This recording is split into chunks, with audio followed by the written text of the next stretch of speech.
Vadodara police द्वारा project शक्ति के तहत महिला आत्मरक्षा प्रशिक्षण का शुभारंभ किया गया। वडोदरा के अटलादा क्षेत्र में डॉक्टर श्यामा प्रसाद मुखर्जी प्राथमिक विद्यालय में आज वडोदरा शहर पुलिस द्वारा प्रोजेक्ट शक्ति के तहत महिला आत्मरक्षा प्रशिक्षण का शुभारंभ किया गया। बड़ी संख्या में छात्राओं ने इस कार्यक्रम में भाग लिया।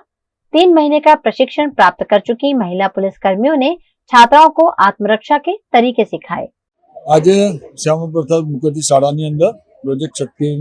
अंतर्गत वडोदरा शहर पुलिस द्वारा દીકરીઓને સેલ્ફ ડિફેન્સ માટેની ટ્રેનિંગ માટેની તૈયારીઓ ચાલુ કરવા માટેનો આજનો દિવસે શુભારંભ કરવામાં આવ્યો છે। અહીંયા નાયબ પોલીસ કમિશનર બેન શ્રી તેજલબેન પટેલ તથા એમની સમગ્ર ટીમ દ્વારા દીકરીઓને સરસ મજાનું શિક્ષણ પોતાના સેલ્ફ ડિફેન્સમાં મળે એના માટે કરીને એ ટીમ આજે અહીંયા આવી છે। હું અમને આવકારું છું।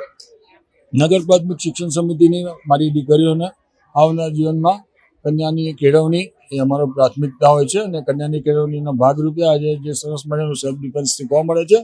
એ સેલ્ફ ડિફેન્સ શીખે અને જરૂર પડે જીવનમાં જ્યારે કે એનો ઉપયોગ બી કરી શકે એના માટે કરીને આજે વડોદરા શહેર પોલીસનો બી આભાર વ્યક્ત કરું છું, અમારી સમગ્ર ટીમનો આભાર વ્યક્ત કરું છું અને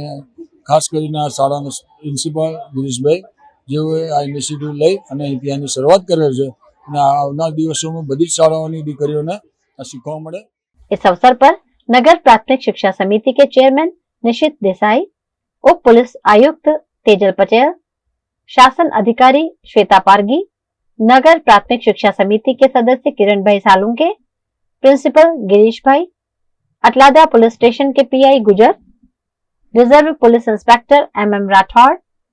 नारी सुरक्षा समूह की सदस्य भानु टेलर और महिला स्टाफ मौजूद रहे। આજે મહિલા સેલ્ફ ડિફેન્સની તાલીમને અમે પ્રોજેક્ટ શક્તિ કરીને એક નવા જ પ્રોજેક્ટનો શુભારંભ કરીએ છીએ। અગાઉ જે સેલ્ફ ડિફેન્સની તાલીમ થતી હતી એ બહારની એજન્સીઓને આપણે હાયર કરીને કરતા હતા, જ્યારે આ તાલીમની વિશેષતા એ છે કે અમારા મહિલા કર્મચારીઓની શક્તિ 1 અને શક્તિ 2 એવી રીતે 2 ટીમો બનાવેલી છે અને એમના દ્વારા જ આ તાલીમ આપવામાં આવશે અને આ લોકોને 3 મહિનાની સઘન તાલીમ આપીને તૈયાર કરેલા છે મહિલા કર્મચારીઓને અને ખૂબ સારા ટ્રેનર એમના માટે આપણે નિયુક્ત કરેલા હતા। એ ઉપરાંત પણ વિદ્યાર્થીનીઓને કઈ રીતે